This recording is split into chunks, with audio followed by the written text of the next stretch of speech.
توبہ تو تب کرتے جب اس کو گناہ جانتے. اب محرم میں ڈھول بجائیں گے اور کہیں گے یہ ثواب ملے گا، تخت و تعزیہ اٹھائیں گے اور کہیں گے ثواب ملے گا. اب جب ثواب سمجھ کے کریں گے تو توبہ کہاں کریں گے؟ بولو شیطان کا کتنا کرنا پھندا پڑا. اور ہوتا نہیں ہوتا ہے. محرم میں تخت بازی ہوتی ہے، کیا گناہ سمجھ کے کرتے ہو آپ؟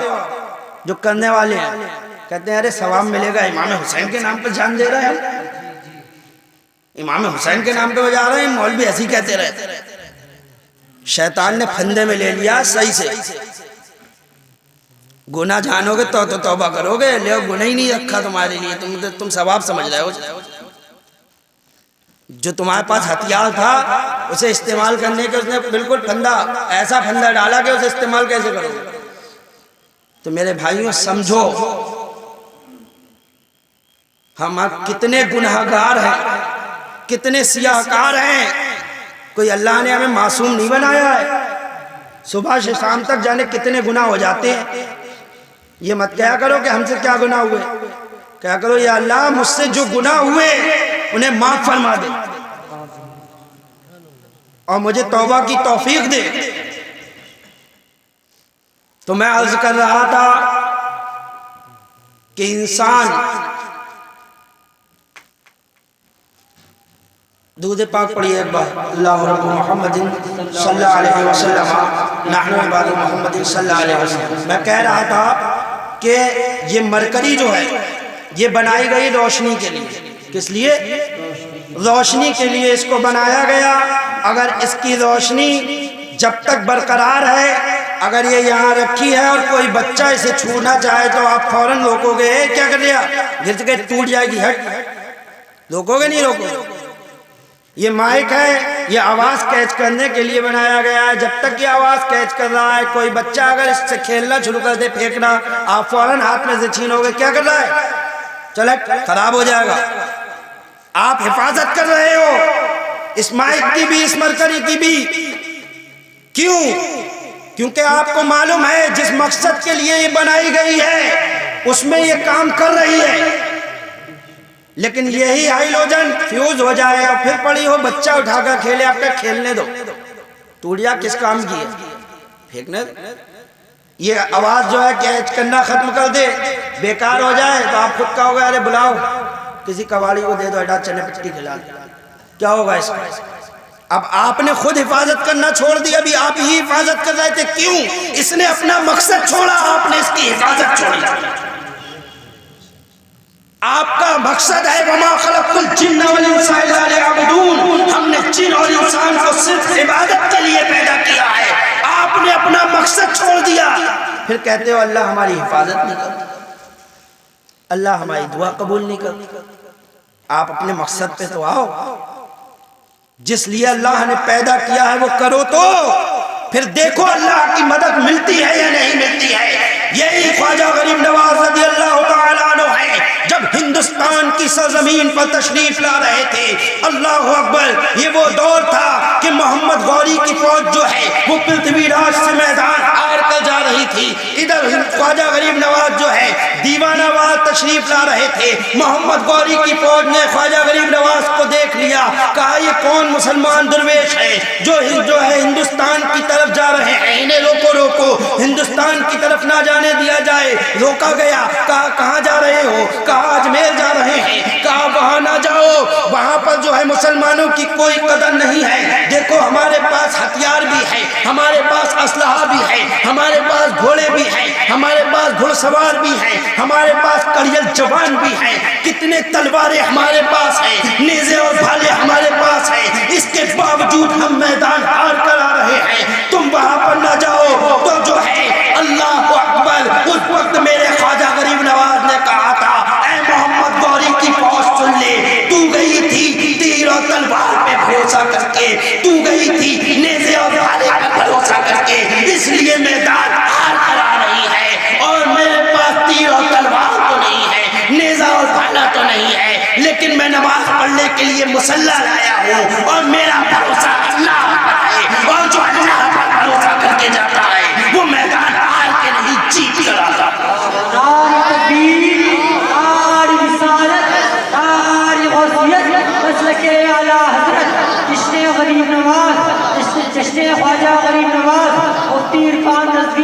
قبلہ، ساری تقدیر، ساری رسالت۔ تو دنیا نے دیکھا کہ خواجہ غریب نواز رضی اللہ تعالیٰ عنہ نے ہندوستان میں کس طرح اسلام کو پھیلا دیا، اسلام کا ڈنکا پوری دنیا جو ہے پورے ہندوستان میں مچا دیا۔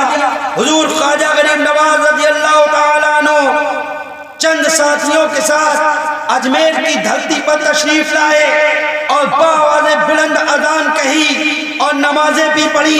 آج کا مسلمان جب اس سے کہا جائے کہ اپنے چہرے پر داڑھی رکھ لو تو چھوٹتے ہی اس کا جملہ یہ ہوتا ہے کہ مولانا ہم کفرستان میں رہ رہے ہیں، ہم داڑھی کیسے رکھیں، ہم کفرستان میں رہ رہے ہیں۔ میں پوچھنا چاہتا ہوں حضور خواجہ غریب نواز رضی اللہ تعالیٰ عنہ جب ہندوستان تشریف لائے تھے تو اس وقت یہ کفرستان بنا ہوا تھا یا اب کفرستان بنا ہوا ہے؟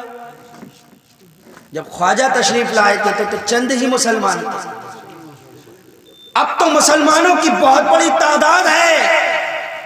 تب خواجہ غریب نواز نے ہندوستان کی سرزمین پر آ کر اذانیں بھی دی اور نمازیں بھی پڑھی اور چہرے پر داڑھی بھی۔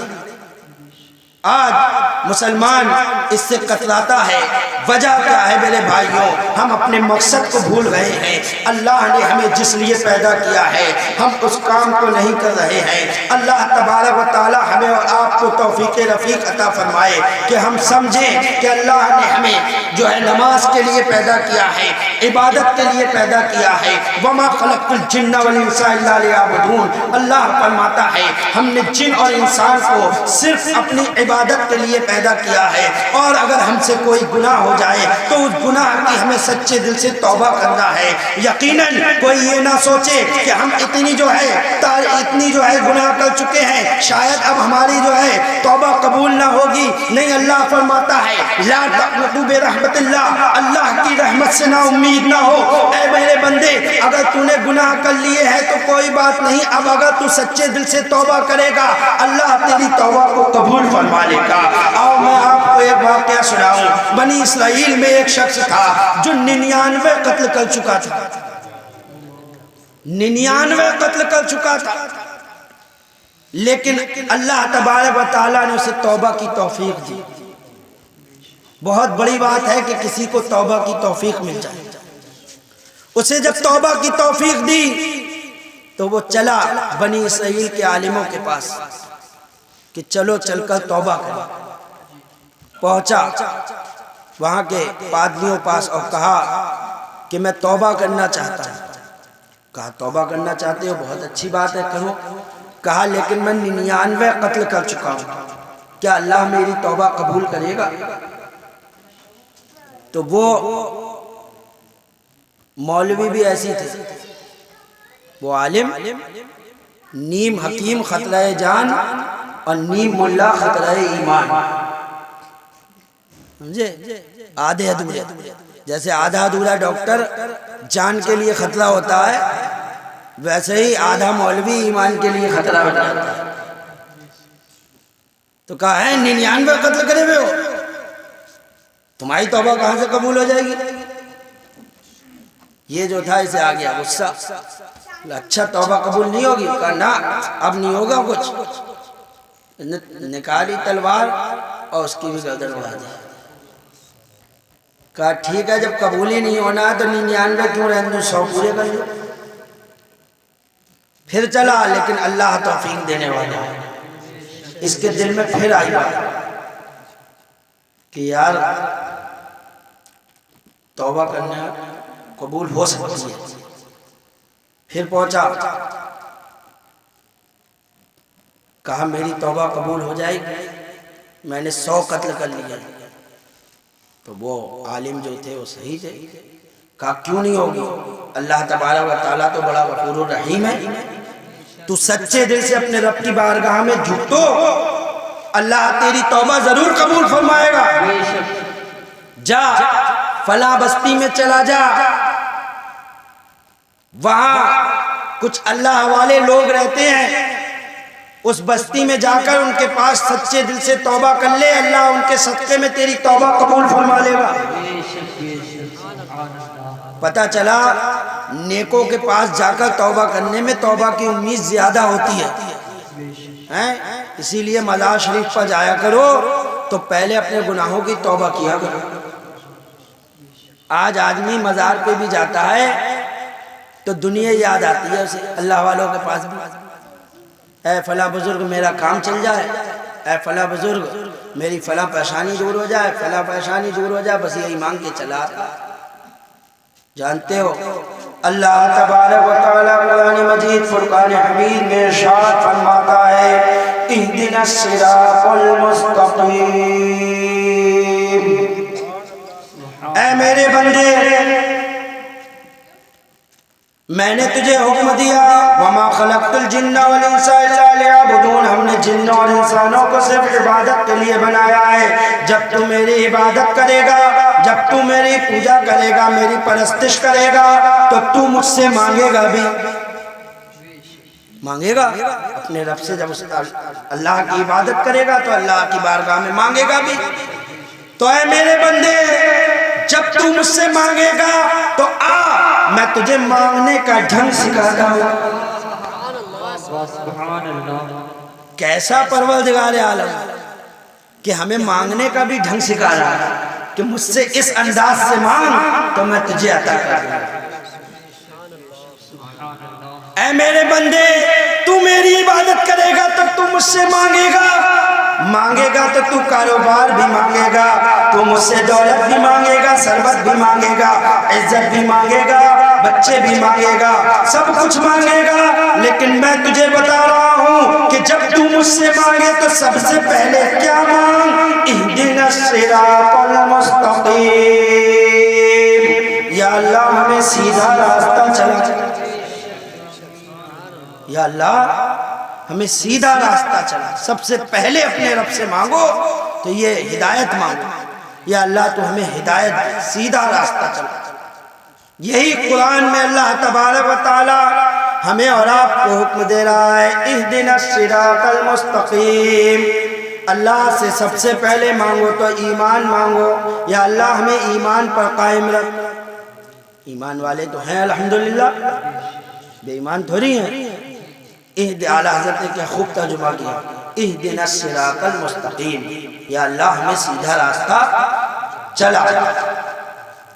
کسی وہابی نے اعتراض کر دیا, کہا کہ یہ ترجمہ غلط ہے, اس کا ترجمہ ہے اہدنا الصراط المستقیم, یا اللہ ہمیں سیدھا راستہ دکھا. اعلیٰ حضرت نے ترجمہ غلط کیا, معاذ اللہ رب العالمین. ہم کہتے ہیں اعلیٰ حضرت کا ترجمہ صحیح ہے, لیکن تم جو ترجمہ کر رہے ہو وہ بھی صحیح ہے. ہم تمہارے کو نہیں کہتے کہ تم غلط کر رہے ہو. اعلیٰ حضرت نے ترجمہ کیا اہدنا الصراط المستقیم, یا اللہ ہمیں سیدھا راستہ چلا. کیا مطلب؟ دیکھ تو ہم چکے ہیں, رسول آ گئے, ہم نے دیکھ لیا سیدھا راستہ, کتب آ گئے, غوث آ گئے, حضور خواجہ غریب نواز تشریف لے آئے, اعلیٰ حضرت فاضل بریلوی تشریف لے آئے, حضور تحسین ملت تشریف لے آئے, حضور تاج الشریعہ آ گئے. ان اللہ والوں نے ہمیں سیدھا راستہ دکھا دیا, ہم نے سیدھا راستہ دیکھ لیا. تو اب ہمیں کیا مانگنا ہے, یا اللہ دیکھ تو ہم نے لیا ہے لیکن اس پہ چلتے رہنا ہمارے بس کی بات نہیں ہے, تیری جب تک کہ توفیق نہ ہو, اس لیے تو ہمیں اس سیدھے راستے پر چلا. کیا مطلب مرتے دم تک اس پر قائم رہنا. اور تم نے ابھی دیکھا ہی نہیں ہے, بھٹکے ہوئے ہو, تو تم بھی ترجمہ صحیح کر رہے ہو, یا اللہ ہمیں سیدھا راستہ دکھا. ابھی تک بھٹکے ہوئے ہو سیدھے راستے سے, تمہارا دین باطل, تمہارے علماء باطل, تمہارا دھرم باطل, تو تم ترجمہ یہی کرو گے یا اللہ ہمیں سیدھا راستہ دکھا. الحمدللہ ہم سب دیکھے ہوئے ہیں تو ہم ترجمہ یہی کریں گے یا اللہ ہمیں سیدھا راستہ چلا. میرے بھائیوں, تو اللہ کی بارگاہ میں دعا یہی کیا کرو, جب بزرگوں کی بارگاہ میں جاؤ تو یہی دعا کرو کہ سب سے پہلے اپنے ایمان کی. تو وہ بھی چلا, جب چلا راستے میں پہنچا, اچانک موت کا وقت آ گیا, گر گیا. اس کی روح قبض کر لی۔ اب عذاب کے فرشتے بھی موجود اور رحمت کے فرشتے بھی موجود۔ عذاب کے فرشتے کہتے ہیں ہم لے جائیں گے 100 کا قاتل ہے۔ رحمت کے فرشتے کہتے ہیں نہیں، توبہ کا ارادہ کر چکا ہے، ہم لے کر جائیں گے۔ کون لے جائے؟ رب کی بارگاہ میں عرض کی اے پروردگار عالم کون لے کر جائے؟ تو رب نے فرمایا ایسا کرو دونوں طرف کی زمین ناپ لو، جدھر سے آ رہا ہے ادھر کی بھی زمین ناپو اور جدھر جا رہا ہے ادھر کی بھی زمین ناپو۔ جدھر سے آ رہا ہے اگر ادھر کی زمین جو ہے کم ہو، اس طرف کوئی ہو ادھر زیادہ ہو تو عذاب کے فرشتے لے جائے، اور ادھر کی زمین کم ہو ادھر کی زیادہ ہو تو رحمت کے فرشتے لے جائیں۔ تو جب ناپا گیا تو گرتے وقت جب گرا تھا تو اس نے اپنا ہاتھ ادھر کی طرف بڑھایا تھا جدھر نیک لوگ رہتے تھے، جدھر جا رہا تھا وہ ایک بالشت زمین ادھر کی ہی قریب پائی گئی، تو اسے رحمت کے فرشتے لے کر کے چلے گئے۔ بتانا مقصد یہ ہے کہ اللہ تبارک و تعالی کی رحمت بہانہ ڈھونڈتی ہے، اللہ کی رحمت بہانہ ڈھونڈتی ہے۔ آپ توبہ کرو تو آپ تیار تو ہو، لیکن افسوس میرے بھائیوں، ہمارے نوجوان بھائی پیچھے اب بھی ہنس رہے ہیں گفتگو سننے کے بجائے۔ مجھے افسوس ہوتا ہے کہ لاک ڈاؤن لگا اور اللہ کا اتنا بڑا عذاب دیکھا۔ ہم تو سمجھتے تھے کہ شاید ہماری مسلمان قوم کو کچھ عقل آئے گا۔ اللہ کا اتنا بڑا عذاب جو آج سے پہلے ہم نے اپنے ماتھے کی نگاہوں سے کبھی نہیں دیکھا تھا، کہ پوری دنیا اپنے گھروں میں قید ہو گئی، پوری دنیا کی مسجدیں بند کرا دی گئی۔ ہم نے سوچا تھا شاید ہماری قوم کو کچھ عقل آئے گا، جب لاک ڈاؤن کھلے گا تو یہ قوم اللہ کی عبادت کی طرف بھاگے گی۔ لیکن بہت افسوس ہوا جب ہم نے دیکھا کہ لاک ڈاؤن کھلتے ہی مسجدیں پھر سونی ہیں، شادیوں میں پھر وہی ناچ گانا ہے، وہی ننگا ناچ، وہی ڈانس پارٹیاں، وہی ڈھول تاشے باجے، وہی کھڑے ہو کر کھانا، کچھ بھی نہ بدلا۔ تو دل پر چوٹ لگی، یا اللہ یہ قوم کیسے سدھرے گی؟ جو اتنا بڑا اللہ کا عذاب دیکھ کر نہ سدھری، اس قوم کو کون سدھارے گا؟ بولو، جب تالے پڑے ہوئے تھے تو زبردستی کھولو امام صاحب نماز پڑھیں گے، کھولو امام صاحب کے امام صاحب کو کسی طریقے سے پٹائی لگوا دو پولیس سے۔ اب کیوں نہیں آ رہے ہو؟ اب امام صاحب نے روک رکھا ہے، اب لگے ہیں تالے۔ تب جسے کبھی نہیں دیکھا تھا وہ چلا آ رہا کہ صاحب نماز پڑھنا ہے کھولو۔ اب کہاں گئی وہ نمازیں تمہاری؟ اللہ اکبر۔ میرے بھائیوں سمجھو، نہ سمجھو گے تو مٹ جاؤ گے ہندی مسلمانوں، تمہاری داستان تک نہ ہوگی داستان۔ اللہ کی مدد تم سے اٹھتی جا رہی ہے، کیوں؟ وجہ یہ ہے کہ جس کام کے لیے تم پیدا کیے گئے ہو وہ نہیں کر رہے ہو۔ اللہ کی مدد تمہیں ملے گی، یقیناً ملے گی۔ پلٹ آؤ، پھر سے واپس آ جاؤ اپنے پرانی زندگی میں، اسلامی زندگی میں۔ میں آپ سے کہنا چاہتا ہوں، آپ نے کو ایک واقعہ سنا کر رخصت ہو جانا چاہتا ہوں۔ ایک چرواہا تھا، وہ جنگل میں جو ہے بکریاں چرانے جاتا تھا، وہاں پر اس کو ایک شیر کا بچہ مل گیا۔ وہ شیر کے بچے کو لے کر ساتھ میں آ جاتا ہے، آنے کے بعد بکریوں کے ساتھ وہ شیر کے بچے کو پالتا ہے۔ پالنے کے بعد وہ شیر کا بچہ بڑا ہو جاتا ہے، لیکن وہ رہا بکریوں کے ساتھ، تو اس کا بکریوں والا مزاج ہو گیا، بکریوں والا مزاج۔ اب جو بکری گھاس کھا رہی ہیں تو شیر بھی گھاس ہی کھا رہا ہے، اسے پتہ ہی نہیں میں شیر ہوں۔ جو بکریاں کر رہی ہیں وہی وہ کر رہا ہے، بالکل وہی مزاج، کوئی بتانے والا بھی نہیں کہ تو شیر ہے، وہی مزاج۔ ایک دن وہ چرواہے کے ساتھ جنگل میں گیا وہاں پر چرواہا لے کر پہنچا تو ایک دور سے دوسرے شیر نے دیکھ لیا، ارے یہ تو میرا بھیا لگ رہا ہے، یہ بکریوں میں کیا کر رہا ہے؟ تو بلایا اسے اشارے سے، ادھر آ، وہ آیا، کہا ابے تو کیا کر رہا ادھر بکریوں میں، تو تو شیر ہے۔ بولا تو ہوگا شیر، میں شیر کیوں ہوں، میں تو بکری ہوں۔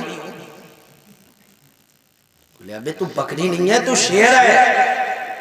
تو شیر، تیرا خاندان شیر، تیرا باپ شیر، میں تو بکری ہوں۔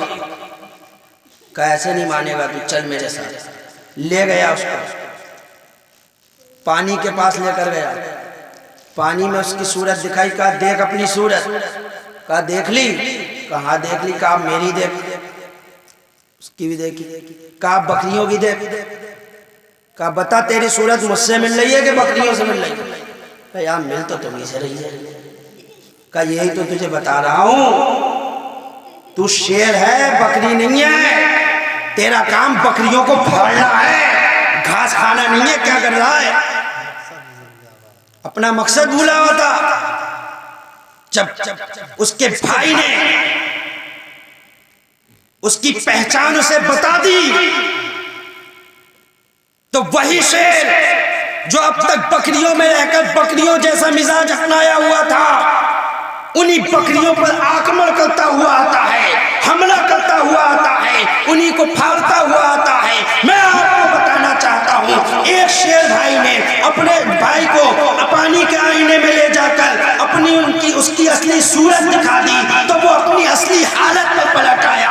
میرے بھائیوں، میں پانی کے آئینے میں نہیں، قرآن و حدیث کے آئینے میں تمہاری صورت تمہیں دکھانا چاہتا ہوں کہ کل تم کیا تھے اور تمہیں اللہ نے کس لیے بنایا ہے۔ تمہارا کام ناچ گانا نہیں ہے، تمہارا کام ڈھول بجانا نہیں ہے، تمہارا کام جو ہے کھیل تماشا کرنا نہیں ہے۔ اللہ نے تمہیں جو ہے ڈھول تاشے بازے کو مٹانے کے لیے بھیجا ہے، اللہ نے تمہیں ناچ گانے کو بند کرانے کے لیے بھیجا ہے، اللہ نے تمہیں تمام جو ہے بدعات و خرافات کو ختم کرنے کے لیے دنیا میں بھیجا ہے۔ تم دنیا میں آئے ہو تو دین پھیلانے کے لیے آئے ہو، اللہ کے دین کو آگے بڑھانے کے لیے آئے ہو۔ تم جو ہے بہترین امت ہو۔ کیوں بہترین امت ہو؟ اللہ قرآن میں فرماتا ہے تم بہترین امت اس لیے ہو کہ اچھائی کا حکم دیتے ہو، اپنی باتوں سے روکتے ہو۔ نعرہ تکبیر، نعرہ رسالت، نعرہ غوثیت، مسلک اعلیٰ حضرت جشن غریب نواز، جشن خواجہ غریب نواز، مفتی عرفان رضا تحصیلی صاحب قبلہ۔ تو وجہ بتا دی بہترین امت ہونے کی۔ کہتے ہو ہم بہترین امت ہے، کیوں ہو؟ وجہ بھی تو ہے کہ تم اچھائی کا حکم دیتے ہو اور برائی سے روکتے ہو۔ آج کتنے ہیں جو اچھائی کا حکم دے رہے ہیں؟ میں پوچھنا چاہتا ہوں آپ سے۔ آج ہمارے گھر میں ڈھول بجتا ہے لیکن باپ کہتا ہے ہٹاؤ بچوں کی خوشی ہے، چھوڑو۔ کہتے ہیں ارے پانچوں وقت کا نمازی حاجی، کہو ارے حاجی جی آپ کے گھر میں ایسا کیا کریں، بچے ہیں مانتی نہیں ہیں۔ آپ اپنے گھر میں اچھائی کا حکم نہیں دیتے، باہر کیا حکم دو گے؟ اور بری باتوں سے نہیں روکتے۔ آج کون کس کو کتنا ٹوک رہا ہے؟ آج برائیاں جو پھیل رہی ہیں اس کی سب سے بڑی وجہ یہ ہے کہ ہم نے ٹوکنا ختم کر دیا، ایک دوسرے کو ٹوکنا ختم کر دیا۔ آج کوئی جو ہے الٹے ہاتھ سے جو ہے پانی پی رہا ہے یا کھڑے ہو کر پانی پی رہا ہے تو پینے دیتے ہیں، نہیں کہتے کہ بھائی سیدھے ہاتھ سے پانی پی لو، بھائی بیٹھ کر پانی پی لو۔ اگر کوئی جو ہے کچھ بھی کر رہا ہے ہم کرنے دیتے، نہیں کہتے یہ کام مت کرو۔ میرے بھائیوں، ہم پر ضروری ہے کہ ہم اس کو کہیں کہ یہ کام مت کرو۔ اگر غلط کر رہا ہے پھر وہ مانے نہ مانے اس کی مرضی، لیکن ٹوکو تو۔ جب ٹوکنا ہی چھوڑ دو گے تو کوئی کیا؟ ایک آدمی ہے، میں آپ کو بتاؤں، ایک آدمی ہے، اب وہ جو ہے داڑھی رکھ کے آئے، فیشن والی جو ہیرو والی آج کل چل رہی ہے، اتنی سی یہاں رکھ لی، بال کھڑے کر لیے اوپر کو۔ اب جیسے ہی بنوا کے آیا، گھر میں آیا، اس کی ماں نے دیکھا، ارے کیا کر کے آیا یہ جوکر بنا ہوا؟ ارے امی چل رہا ہے۔ ارے پاگل ہو گیا کیا؟ کوئی بات نہیں، پھر ادھر گیا، ادھر والد ملے، ابے پاگل ہے یہ کیسی صورت بنائی؟ ارے ابا چل لیا، پھر ادھر گیا تو بھائی مل گیا، ابے پاگل ہے یہ کیا بنا لیا؟ اولیا یہ کوئی طریقہ ہے؟ یہ اسلامی طریقہ ہے؟ ابو ذر باہر نکلا تو دوست نے ابے پاگل ہے کیا صورت دیکھ تیری. اب اسے احساس ہونا شروع ہوا ارے یار ایک ہو دو ہو یہ تو سب ٹوک رہے ہیں. سمجھ رہے ہو آپ؟ ایک ہو دو ہو جدھر جا رہی ہوں وہ ٹوک رہا ہٹاؤ یار نہیں کیا جائے گا صحیح کرا لے گا. سمجھ رہے ہو کب کرائے گا جب سب ٹوکو گے. لیکن آپ کو کیا آپ کا کیا پڑی ہے ہٹا.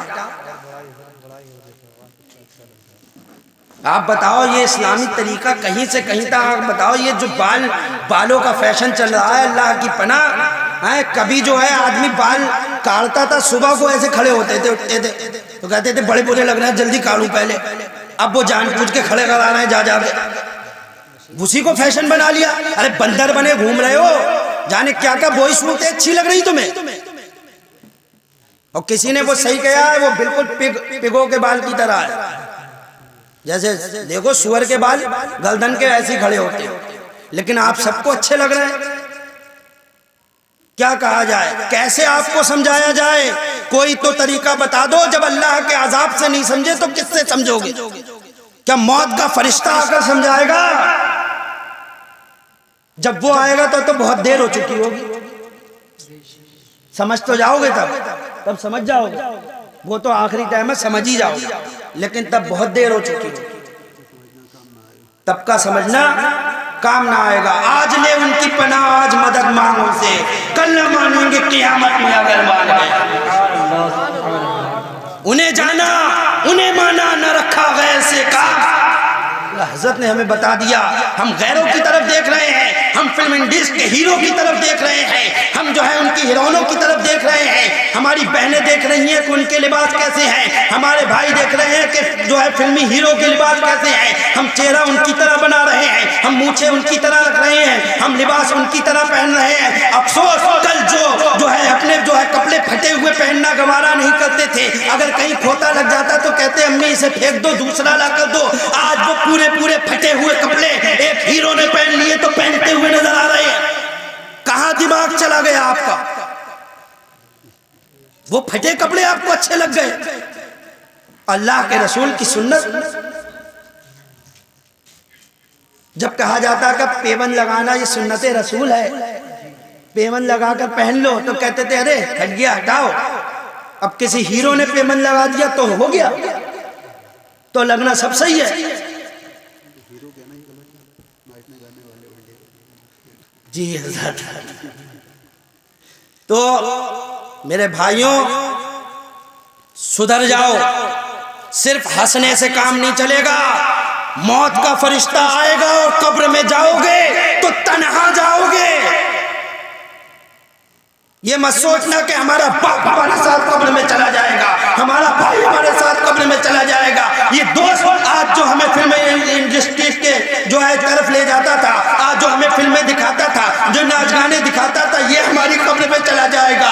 میرے بھائی جب قبر میں پہنچو گے تو تنہا پہنچو گے. اور یاد رکھو یہ وہ قبر ہے جس کے پاس حضرت عثمان غنی رضی اللہ تعالیٰ عنہ کھڑے ہو کر رو رہے ہیں. کسی نے پوچھا اے عثمان غنی آپ قبر کے پاس کھڑے ہو کر کیوں رو رہے ہو کیوں اتنا رو رہے ہو؟ تو عثمان غنی اتنا رو رہے تھے کہ آپ کی مبارک داڑھی آنسوؤں سے تر ہو گئی تھی. کون عثمان غنی؟ وہ عثمان غنی جن کو اللہ کے رسول نے فرمایا اے عثمان تم جنتی ہو.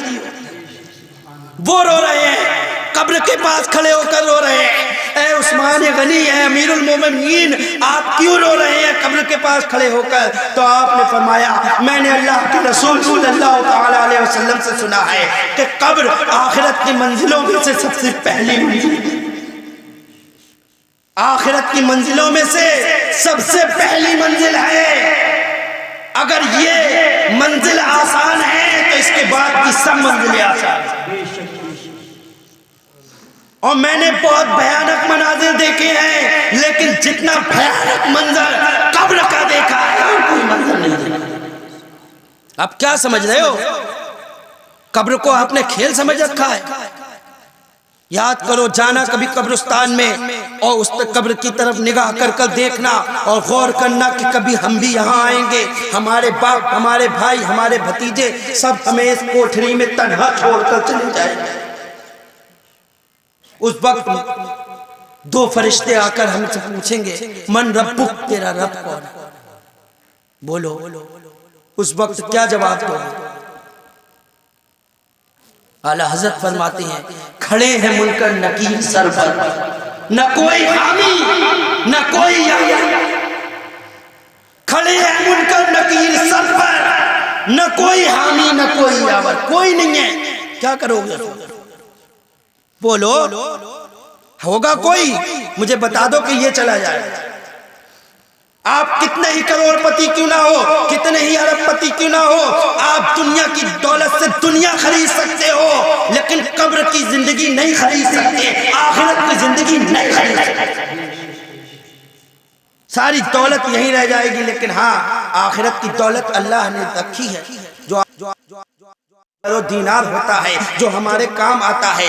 جس کے پاس جتنی دولت ہوتی ہے وہ یہاں کا اتنا ہی مالدار ہوتا ہے، لیکن میں آپ سے پوچھنا چاہتا ہوں، ہندوستان کا بہت بڑا مالدار ہے، یہاں کی دولت لے کر کے وہ امریکہ جائے، امریکہ میں جا کر وہ اس دولت کو ایسے ہی چلانا چاہے، کیا کچھ خرید سکتا ہے؟ نہیں خرید سکتا۔ اس کو وہاں کی کرنسی سے اپنی دولت بدلنا ہوگی، تب وہ دولت اس کے کام آئے گی۔ ایسے ہی عرب چلا جائے تو عرب کی کرنسی سے دولت بدلنا ہوگی تو وہ دولت اس کے کام آئے گی۔ اللہ نے اگر ہمیں یہاں کروڑ پتی بنایا ہے، ہمیں ارب پتی بنایا ہے، ہم چاہتے ہیں کہ اس دولت کے ذریعے جو ہے وہ آخرت کا کچھ انتظام کر لیں، تو ہمیں اس دولت کو جو ہے آخرت کی کرنسی سے بدلنا ہوگا۔ اب آخرت کی کرنسی کیا ہے؟ تو زکوٰۃ دیتے چلے جاؤ، صدقہ دیتے چلے جاؤ، قربانی کو کرتے چلے جاؤ، مسجدیں بنواتے چلے جاؤ، مدارس میں پیسہ دیتے چلے جاؤ، یتیموں میں خرچ کراتے چلے جاؤ۔